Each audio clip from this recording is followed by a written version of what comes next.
چند لمحوں کے بعد اس نے ایک اور غیر معمولی آواز سنی تو اس کا دل شدت سے دھڑکنے لگا۔ یہ کسی کے قدموں کی چاپ تھی۔ اس نے سر اٹھا کر دیکھا تو ایک بوڑھا شخص سیاہ پتلون پہنے ہوئے اس کی طرف آ رہا تھا۔ اس شخص کے سر پر جنگلی ہیٹ تھا مگر اس نے قمیض نہیں پہن رکھی تھی۔ وہ پستہ قد اور کڑے تیوروں والا آدمی لگ رہا تھا۔ اس کی جلد کی رنگت آبنوسی تھی۔ ڈاکٹر گارسا نے اچھل کر دروازے کی طرف دوڑ لگائی اور پھر اپنے دونوں ہاتھ استقبال کے لیے پھیلا دیے۔ آپ کو یہاں دیکھ کر بے حد خوشی ہوئی۔ میرے لائق کوئی خدمت؟ اس نے انکسار سے کہا۔ نہیں، بوڑھے نے نرم لہجے میں کہا، لیکن میں تمہاری خدمت ضرور کر سکتا ہوں۔ اس کے چہرے پر ہلکی سی مسکراہٹ پیدا ہوئی جو فوراً ہی معدوم ہو گئی۔ میرا نام سیمدی ہے۔ اور پھر اس نے تفصیلاً بتایا کہ وہ پہاڑوں کا مقدس آدمی ہے، مذہبی رہنما ہے اور اپنے لوگوں کو علاج کی خاطر اسپتال آنے کی اجازت دینے سے قبل ڈاکٹر سے بالمشافہ ملاقات کے لیے آیا ہے۔ میں صرف اتنا چاہتا ہوں کہ ان کے جسموں اور روحوں کو بیماریوں سے بچاتا رہوں۔ ڈاکٹر گارسا نے اپنی آمد کا مقصد بیان کرتے ہوئے کہا، اور میں صرف اتنا چاہتا ہوں کہ ان لوگوں کے روحانی امراض کا علاج تم مجھ پر چھوڑ دو۔ ان کے جسموں کا علاج کرتے رہو، مجھے کوئی اعتراض نہیں ہوگا۔ ڈاکٹر گارسا فوراً رضامند ہو گیا کیونکہ انکار کی صورت میں وہ مریضوں سے ہاتھ دھو بیٹھتا اور سیمدی کے حامی اس کا جینا دو بر کر دیتے۔ اس نے دل میں فیصلہ کر لیا کہ وہ فی الحال کسی باشندے کو عیسائی مذہب اختیار کرنے کی دعوت نہیں دے گا۔ مریض کل سے تمہارے پاس آنا شروع ہو جائیں گے ڈاکٹر، سیمدی نے کرسی سے اٹھتے ہوئے کہا اور اس کے بعد ہاتھ ملانے کی زحمت گوارا کیے بغیر آہستہ آہستہ باہر چلا گیا۔ مشن کے احاطے سے سیمدی کے نکلتے ہی ایک بار پھر ڈول کی آواز فضا میں گونجنے لگی اور ڈاکٹر ایک بار پھر گننے لگا۔ 1 منٹ میں 40 مرتبہ ڈول پر تھاپ پڑی تھی۔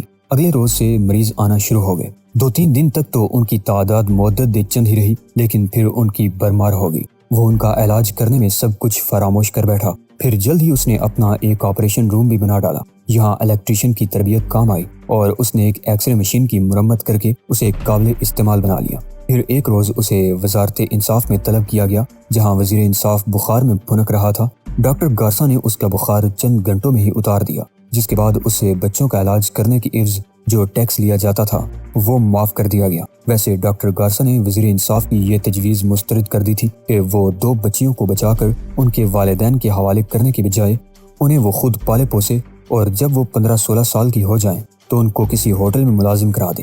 اس طرح بڑھاپے میں یہ لڑکیاں اسے $200 فی ہفتہ کما کر دے سکیں گی۔ انہی دنوں ڈاکٹر گارسا کو علم ہوا کہ باقیہ میں منشیات اسمگل کر کے لانے کی ضرورت نہیں، بلکہ اس علاقے میں ہی ایک بوٹی ایسی ملتی ہے جو ہیروئن کے نشے سے بھی تیز اثرات کی حامل ہے۔ اس بوٹی سے نکلنے والے رس کو مینگ کہا جاتا ہے اور درد شقیقہ یا اعصابی درد میں اس بوٹی کو کن پٹی پر رکھا جائے تو سارا درد پل بھر میں کافور ہو جاتا ہے۔ وہ سوچنے لگا کہ باقیہ کا وزیر کتنا احمق ہے کہ منشیات باہر سے منگوایا کرتا ہے۔ وہ کئی سال تک مشن اسپتال کی توسیع اور لوگوں کو علاج کی بہتر سے بہتر سہولتیں فراہم کرنے کی تگ و دو میں لگا رہا، ساتھ ہی ساتھ منگ پر بھی اس کے تجربات جاری رہے۔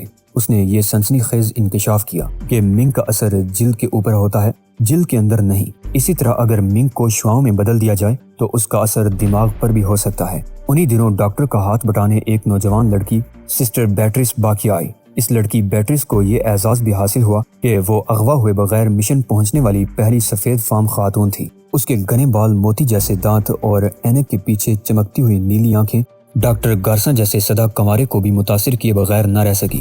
وہ پہلی ہی نظر میں گائل ہو گیا اور سوچنے لگا کہ شاید وہ زندگی بھر اسی دوشیزہ کی خاطر خود کو دوسری عورتوں سے بچاتا چلا آیا ہے۔ ایک روز تجربہ گاہ میں کام کرتے ہوئے ڈاکٹر گارسا نے اچانک بیٹریس کی طرف دیکھا اور کہا، سسٹر بیٹریس، کیا تمہارے احساسات بھی وہی ہیں جو میرے ہیں؟ اگر آپ اعصابی کشیدگی کی بات کر رہے ہیں تو میرا جواب اثبات میں ہے۔ بیٹریس نے جواب دیا، کیونکہ وہ جب سے یہاں آئی تھی ڈھول کی گونج اور باز گشت نے اس کے اعصاب کو بے حد متاثر کیا تھا۔ اوہ، تم اعصابی کشیدگی کی شکار ہو، آؤ میں تمہارا علاج کروں گا۔ یہ کہہ کر اس نے سبز رنگ کا محلول نکالا اور اسے بیٹریس کی کن پٹیوں پر ملنے لگا۔ اوہ فادر، بیٹریس نے تیزی سے پلکیں جھپکائیں۔ وہ عام طور سے مسکن دوائیں کھاتی رہتی تھی، لیکن ان دواؤں کے استعمال سے اسے ہمیشہ ذہنی طور پر معاف ہونے کا احساس ہوتا تھا، جبکہ اس محلول کی ہلکی سی مالش سے ہی وہ یوں چاقو چبند ہو گئی جیسے اس کے اعصاب کبھی انتشار کا شکار ہی نہیں ہوئے تھے۔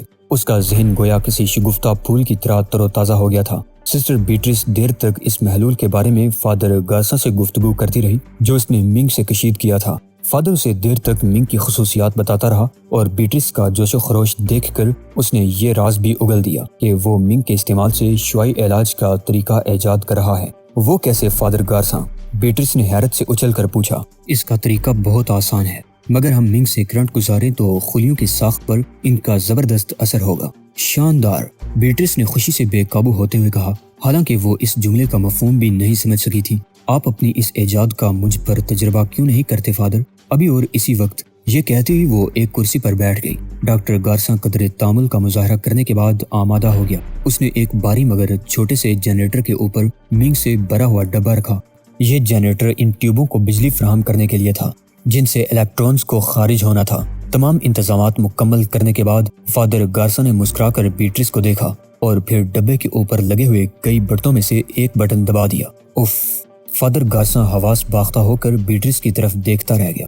کرسی پر اب بیٹرس کے سفید بلاؤز اور قمیض کے علاوہ کچھ بھی موجود نہیں تھا۔ پیروں کی جگہ جوتے پڑے ہوئے تھے اور ان جوتوں میں موزے بھی موجود تھے۔ فضا میں ایسی بو پھیل گئی تھی جیسے فرائنگ پین میں گوشت جل گیا ہو۔ ڈاکٹر گارساں نے گھبرا کر بیٹرس کا بلاؤز اٹھایا تو اسے سونے کی ایک زنجیر نظر آ گئی جسے بیٹرس ہر وقت پہنے رہتی تھی۔ زیر جامہ بھی موجود تھا لیکن بیٹرس کہیں موجود نہیں تھی۔ ڈاکٹر نے دونوں ہاتھوں سے سر تھام لیا۔ اب یہ واضح ہو گیا تھا کہ منگ سے گزرنے والے الیکٹرونز کی شعاع زندہ چیز کو نیست و نابود کر سکتی ہے۔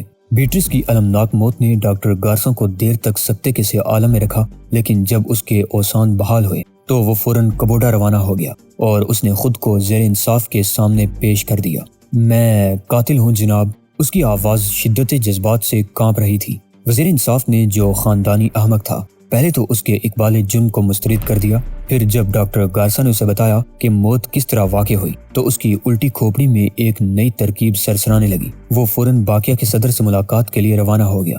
آپ یقین کریں جناب کہ وہ ہتھیار گولیوں سے بھی زیادہ مؤثر ہے، وزیر انصاف نے صدر اسکارٹو کوزن کو بتایا، جو اس کی تمام باتیں توجہ سے سنتا رہا۔ اسکارٹو دراز قد، سیاہ فام اور بڑی بڑی آنکھوں والا ایک ایسا شخص تھا جس کے چہرے پر سب سے وحشت ناک چیز اس کی نوکدار مونچھیں تھیں اور ان مونچھوں کے اوپر چپٹی ناک نظر آتی تھی۔ گزشتہ 5 برسوں میں وہ یہ کہتا رہا تھا کہ اس کی رگوں میں سیاہ فام اجداد کا خون دوڑ رہا ہے، لیکن 5 سال قبل وہ یہ تسلیم کرنے سے ہی انکار کر دیتا تھا کہ اس کے آباء و اجداد سیاہ فام تھے۔ اس اہم تبدیلی کی وجہ انجمن اقوام افریقہ کا قیام تھا، جس میں کئی ایسے ملک بھی شامل تھے جو باقیہ کو بالفاظ دیگر اسکارٹو کو خاصی امداد دے سکتے تھے۔ بکواس مت کرو، اسکارٹو نے اکتا کر کہا، کوئی بھی ہتھیار گولی سے زیادہ مؤثر نہیں ہو سکتا۔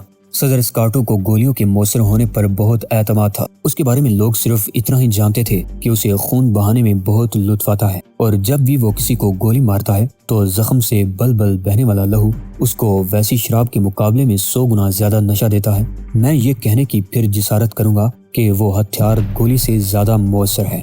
وزیر انصاف نے اصرار کیا، ناممکن۔ جب اس ہتھیار سے مرنے والے کی لاش بھی نہیں ملتی تو پھر روب کس چیز سے پڑے گا؟ میں چوراہے پر لٹکانے کے لیے لاشیں کہاں سے لاؤں گا؟ اور جب تک چوراہے پر لاشیں نہیں لٹکیں گی لوگ مروب نہیں ہوں گے۔ لاشوں کی نمائش کے بغیر ملک نہیں چل سکتا، اسی لیے میں کہتا ہوں کہ گولیوں سے بہتر کوئی ہتھیار نہیں ہے۔ اسکارٹو نے اپنی موٹی اور بدی انگلیاں چومتے ہوئے وزیر انصاف کو دیکھا۔ اسکارٹو نے پہلی مرتبہ گولی سے ایک آدمی کو اس وقت ہلاک کیا تھا جب اس کی عمر صرف 9 سال تھی۔ اس آدمی کو ایک ستون سے باندھ دیا گیا تھا اور پھر 9 سالہ اسکارٹو .45 کا بھاری پستول لے کر اس کے سامنے آیا تو وہ یہ سوچ کر مسکرا دیا تھا کہ بھلا یہ بچہ کس طرح گولی چلائے گا، لیکن پھر اس آدمی کی مسکراہٹ ہونٹوں پر منجمد ہو کر رہ گئی کیونکہ ننھے اسکارٹو نے قریب آ کر گولی چلا دی تھی۔ اسکارٹو کا باپ ایک ڈاکو تھا اور لوگ اس سے خائف رہتے تھے، یہی وجہ تھی کہ باقیہ پر اس کی حکمرانی ہو گئی تھی۔ لیکن ایک روز ایک امریکی فروٹ کمپنی کا نمائندہ اسکارٹو کے باپ کے پاس آیا اور اس نے اسکارٹو کے باپ کو مشورہ دیا کہ ڈاکو بن کر زندگی نہ گزارے بلکہ اس کی ہدایت پر عمل کرے تو زیادہ بہتر ہے۔ یہ امریکی اپنے ساتھ ایک خوبصورت یونیفارم بھی لے کر آیا تھا۔ اس نے اسکارٹو کے باپ کو کاغذوں سے بھرا ہوا ایک صندوق بھی دیا۔ اس طرح اسکارٹو کا باپ باقیہ کا صدر اور صندوقوں میں رکھے ہوئے کاغذات ملک کا آئین بن گئے۔ یہ آئین، جس کے اصل کاغذات نیو یارک میں تھے، اسے وہیں کی ایک ایجنسی برائے تعلقات عامہ نے تیار کیا۔ امریکی فروٹ کمپنی کچھ دنوں تک باقیہ میں کیلوں کی کاشت کرتی رہی، لیکن آم کی فصل اگانے کا تجربہ ناکام ہونے پر کمپنی کی انتظامیہ اپنا بوریا بستر گول کر گئی۔ باقیہ کے صدر کو اس بات پر بے حد ناز تھا کہ اس کی رعایا کو تمام انسانی حقوق حاصل ہیں، چنانچہ جب بھی کوئی غیر ملکی صحافی باقیہ آ کر اسے انٹرویو کے دوران اس بات پر اعتراض کرتا کہ باقیہ کے لوگ انسانی حقوق سے محروم ہیں تو اسکارٹو کا باپ اور باقیہ کا صدر چھوٹی انگلی سے صندوق کی طرف اشارہ کر کے زوردار لہجے میں کہتا، یہ الزام غلط ہے۔ دوستو اسی کے ساتھ آج کی قسط کا اختتام ہوتا ہے۔ گزارش ہے کہ چینل کو سبسکرائب کرتے ہوئے ویڈیو کو لائک شیئر لازمی کیجیے۔ اللہ نگہبان۔